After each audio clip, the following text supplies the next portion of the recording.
अगर कभी आपके शहर पर न्यूक्लियर अटैक गया तो आप क्या करेंगे? सोचिए, एक पल में सब कुछ खत्म हो सकता है। घर, लोग, सपने, सब राख में बदल सकता है। लेकिन क्या वाकई आप कुछ कर सकते हैं ताकि जिंदा बच सकें?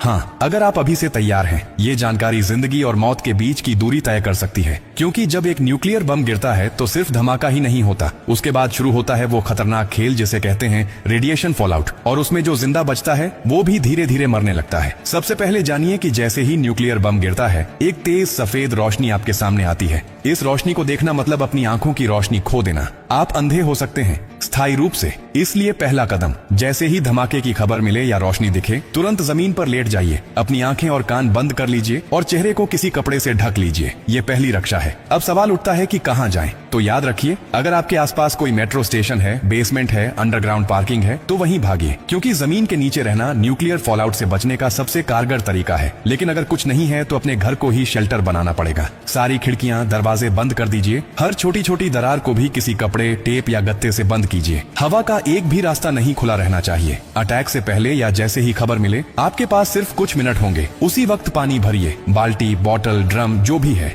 याद रखिए, अटैक के बाद पानी में रेडिएशन मिल सकता है। नल से पानी बिल्कुल मत पीजिए, इसीलिए पहले से स्टोर किया हुआ पानी ही जिंदगी बचाएगा। खाने के लिए ड्राई फूड रखें, बिस्किट, ड्राई फ्रूट्स, पैकेज्ड खाना जो बिना पकाए खाया जा सके। अगर गलती से आप बाहर थे और रेडिएशन में एक्सपोज हो गए तो जैसे ही अंदर आए, कपड़े उतारिए, उन्हें एक पॉलिथीन में बंद कर दीजिए और खुद को साबुन और स्टोर किए हुए पानी से अच्छे से धोइए। याद रहे, नल का पानी नहीं, सिर्फ स्टोर किया हुआ पानी इस्तेमाल करना है। न्यूक्लियर ब्लास्ट के बाद सबसे खतरनाक समय होता है पहला 24 घंटा। इस दौरान बाहर जाना मतलब मौत को बुलावा देना। इसीलिए 24 घंटे अपने शेल्टर से बाहर बिल्कुल मत निकलिए। अगर सरकार की तरफ से संपर्क हो जाए तो निर्देशों का पालन कीजिए, लेकिन अगर कोई सूचना नहीं मिले तो कम से कम 72 घंटे तक बाहर मत निकलिए। 3 दिन, सिर्फ 3 दिन अगर आपने सही तरीके से बिता लिए तो जान बच सकती है। और हाँ, टेक्नोलॉजी की भी तैयारी कर लीजिए। न्यूक्लियर अटैक के बाद एक इलेक्ट्रोमैग्नेटिक पल्स EMP उठती है, जो आपके मोबाइल, लैपटॉप, इलेक्ट्रॉनिक चीजें सब खराब कर सकती है। इसलिए एक पुराना एंड्रॉइड फोन, एक पावर बैंक और एक वॉकी टॉकी को एल्यूमिनियम फॉइल में लपेटकर किसी स्टील बॉक्स में रखें।